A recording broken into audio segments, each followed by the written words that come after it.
Assalamualaikum warahmatullahi wabarakatuh.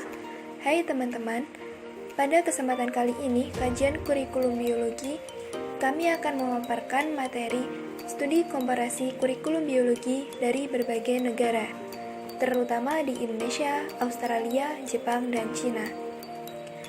Sebelum memasuki materi, perkenalkan kami dari kelompok 12 yang terdiri dari saya, Lailia Nurrohmah, dan teman saya, Aulia Indah Kurniati. Berikut perbandingan kurikulum dari berbagai negara. Yang pertama, Indonesia. Sistem pendidikan di Indonesia diatur dalam Undang-Undang Dasar Nomor 20 Tahun 2003 tentang Sistem Pendidikan Nasional beserta peraturan perundang-undangan. Pendidikan adalah usaha sadar dan terencana untuk mewujudkan suasana belajar dan proses pembelajaran agar peserta didik secara aktif mengembangkan potensi dirinya untuk memiliki kekuatan spiritual keagamaan, pengendalian diri, kepribadian, kecerdasan, akhlak mulia, serta keterampilan yang diperlukan.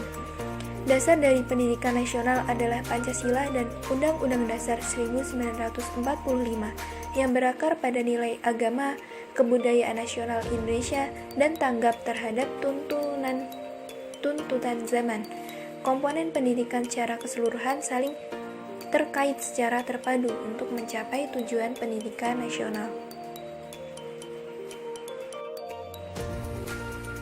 Selanjutnya, Australia. Sistem pendidikan Australia berstandar tinggi, telah menikmati pengakuan secara internasional. Sekolah adalah hal yang wajib di seluruh Australia dan memberikan sumbang asih pada tingkat melek huruf 99%. Sekolah di Australia mengembangkan keterampilan dan membangun kepercayaan diri para pelajar. Lulusan Universitas Australia unggul pada penelitian dan inovasi terdepan, serta pendidikan kejuruan dan teknik memajukan sektor industri yang berkembang pesat. Australia juga salah satu penyelenggara pendidikan dan pelatihan terdepan di dunia bagi pelajar internasional, termasuk pelatihan bahasa Inggris. Selanjutnya, di Jepang.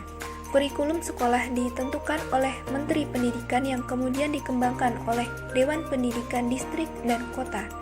Pada semua tingkat pendidikan di Jepang harus menempuh berbagai ujian yang merupakan syarat untuk naik kelas atau untuk mendapatkan ijazah. Bagi siswa yang kehadirannya kurang dari 5% tahun belajar dan hasil ujian jelek, maka diwajibkan untuk mengulang pada level yang sama. Kurikulum disusun oleh sebuah komite khusus di bawah kontrol Kementerian Pendidikan atau MEXT. Komisi kurikulum terdiri dari praktisi dan pakar pendidikan, wakil dan kalangan industri dan wakil MEXT.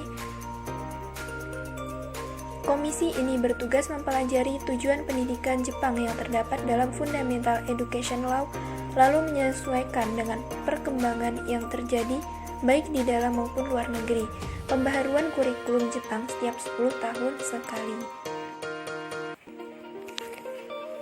Selanjutnya di Cina, sistem pendidikan Cina bersifat transmentralisasi, artinya mulai dari level pusat, provinsi, kodia, kabupaten, dan termasuk daerah-daerah otonomi setingkat kodia. Adapun yang bertanggung jawab terhadap pelaksanaan pendidikan adalah Komite Pendidikan Negara atau State Education Commission, yaitu organisasi profesional pemerintah dalam bidang pembangunan pendidikan. Untuk biaya pendidikan tersedia pada pemerintah pusat dan daerah dengan distribusi alokasi dari daerah khusus untuk pendidikan yang dikelola oleh daerah, sedangkan dana pusat untuk lembaga pendidikan yang berada di kementerian-kementerian.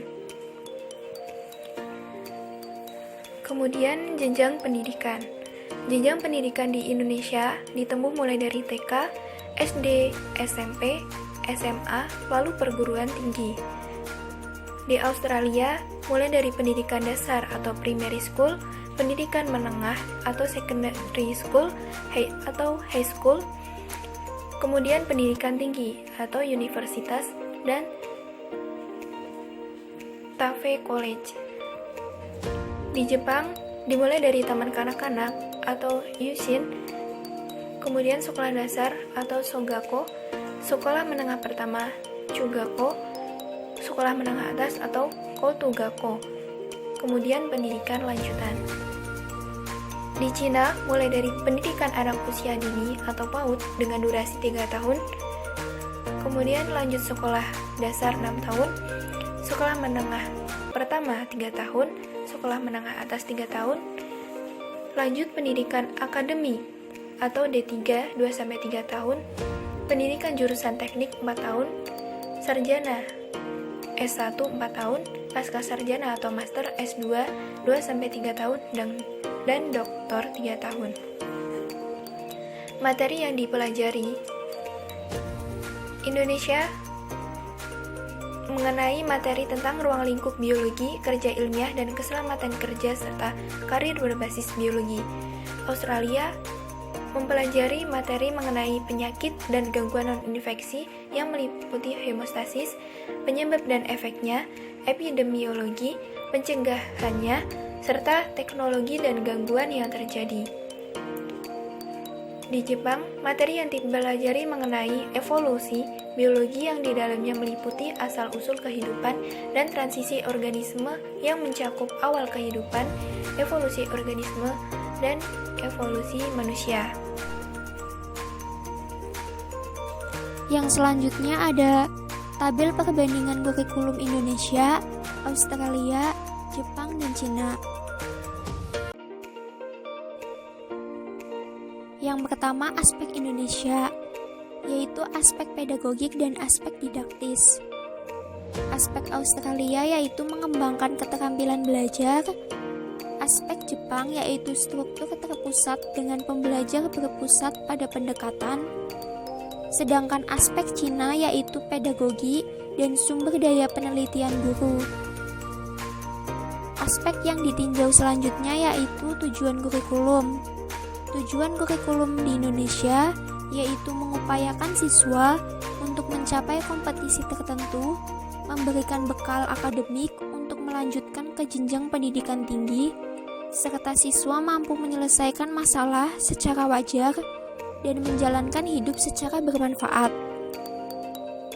Tujuan kurikulum di Australia yaitu memberikan para siswa dengan kesempatan untuk lebih mengembangkan keterampilan yang akan membantu dalam tahap berikutnya dari kehidupan mereka.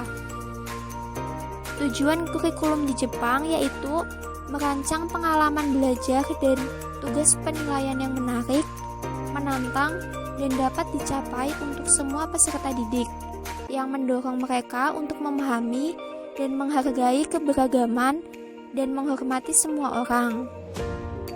Sedangkan tujuan kurikulum di Cina yaitu mendorong sekolah untuk menggunakan penilaian untuk menginformasikan mengajar dan untuk lembaga komunitas pembelajaran guru sekitar isu-isu penilaian UU 2014.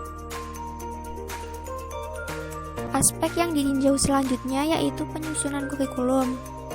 Penyusunan kurikulum di Indonesia oleh Depdiknas sesuai dengan BSNP untuk sekolah umum dan dinaungi DEPAG untuk sekolah berbasis agama. Penyusunan kurikulum di Australia oleh Department of Education and Training. Penyusunan kurikulum di Jepang oleh Kementerian Pendidikan, Kebudayaan, Olahraga, Ilmu Pengetahuan dan Teknologi atau MXT bertanggung jawab untuk semua pendidikan di Jepang. Sedangkan penyusunan kurikulum di Cina oleh Kementerian Pendidikan Republik Rakyat Tiongkok. Aspek yang ditinjau selanjutnya yaitu konten. Konten di Indonesia yaitu materi pembelajaran ditentukan oleh sekolah berdasarkan standar kompetensi dan kompetensi dasar, berpusat pada materi kelompok, fokus pada aspek kognitif serta pengalaman belajar untuk mencapai kompetensi. Konten di Australia diidentifikasi oleh Kode Kurikulum Australia yang muncul dalam tanda kurung pada akhir setiap deskripsi konten. Sebagai contoh, melakukan penyelidikan, termasuk menggunakan teknik ekosistem survei, aman, kompeten dan metodis untuk pengumpulan data yang valid dan dapat diandalkan. Dalam kurung ACSBL 003.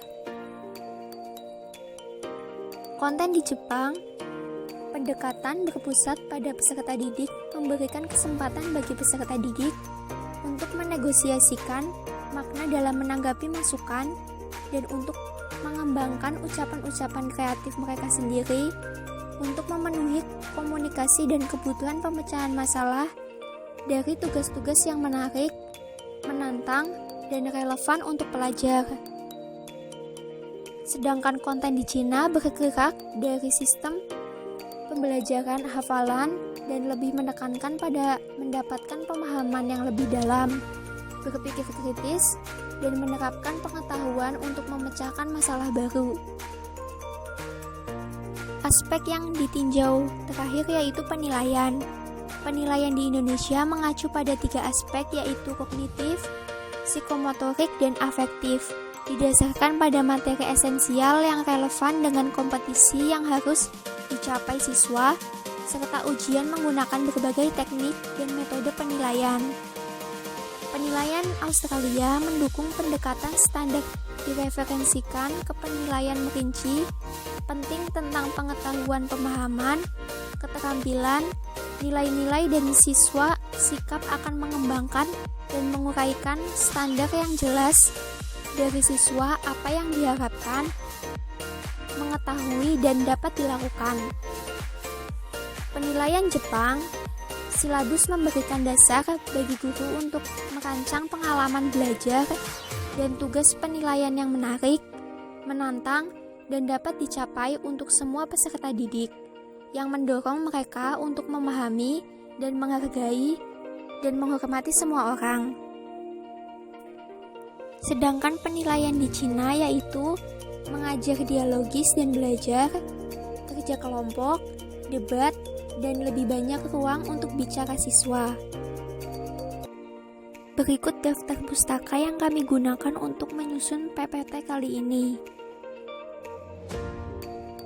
Terima kasih. Sekian pemaparan materi dari kelompok kami. Kurang lebihnya kami mohon maaf. Wassalamualaikum warahmatullahi wabarakatuh.